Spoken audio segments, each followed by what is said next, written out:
It's a place tourists never see, the new face of modern China.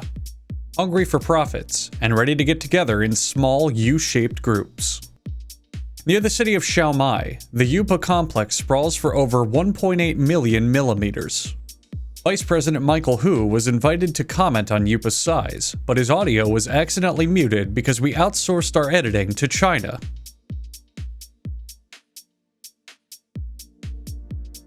There's about 60 to 70 assembly lines, which have roughly 25 to 30 workers, which by the Chinese government standards counts as almost 20 people.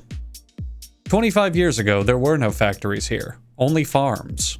In the 1980s, the Chinese government decided capitalism wasn't so bad after all. The communist regime established so-called special economic zones, designated places to stack fat paper to the ceiling. EUPA, a Taiwanese company, moved here in 1988 and did absolutely everything in its power to rip off IKEA. EUPA operates as its own city, with restaurants, soccer fields, public execution squares, basketball courts, and living quarters for any type of family.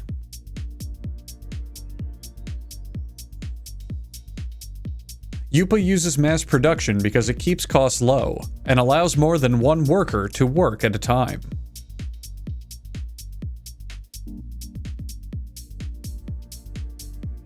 Is my mic working? Is it on? Check 1 2. You guys scheduled me for 8:30 and it's already 10, so I'd like to know if you've fixed the problem or not. EUPA's main advantage is operating as a shameless ripoff of IKEA, but its second main advantage is cheap labor, working for yuan on the dollar.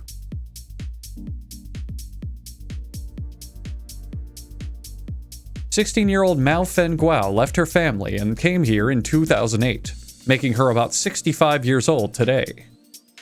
Guo wasn't just looking for work, she was looking for the fountain of youth, and got really lost along the way. In China, many families prefer sons to daughters. My mother only has 2 daughters, and she's always upset about that. So in order to make our family proud, I took a tire iron to her face and then fled here."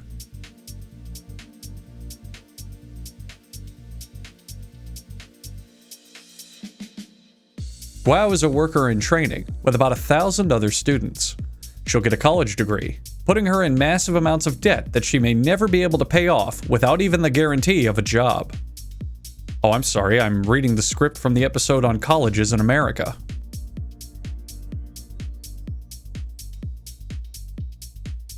At the very beginning, I thought it would be very difficult, but it turns out that stabbing the biggest motherfucker you see in the lunch line with a sharpened spoon is still a great way to earn respect.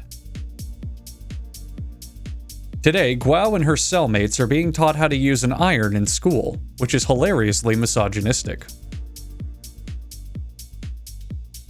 To stay protected in EUPA's walls, Guo must join a gang.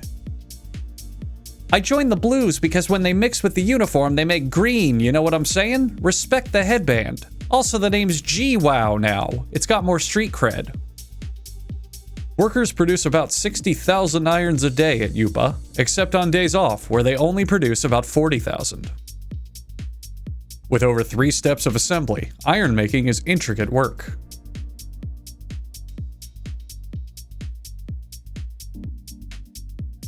Assembly first starts with a water spray unit made up of a series of springs. And, excuse me, I had something in my throat. The sprayer and spout join the handle and are placed into a giant heating unit. This is where the iron is fused with iron.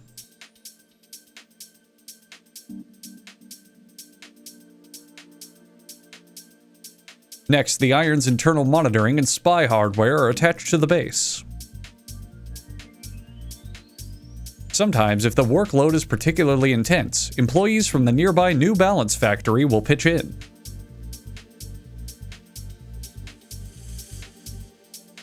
A plastic buffer is placed on all of this to ruin any chances of the iron being recycled.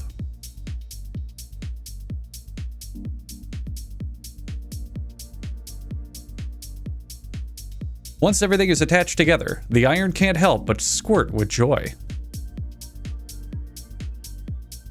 Faulty irons are either repaired, removed, or asphyxiated in a plastic bag to hide the company's shame. Oster Appliances have officially stated that if it weren't for Chinese labor, their irons would cost about $11 bazillion, which is about 1 bazillion more than a standard iron. Like China, GWOW is adapting to a world of high technology and gang violence. But as we'll see in Part 3, other employees are adjusting to the married life because they're married to the company.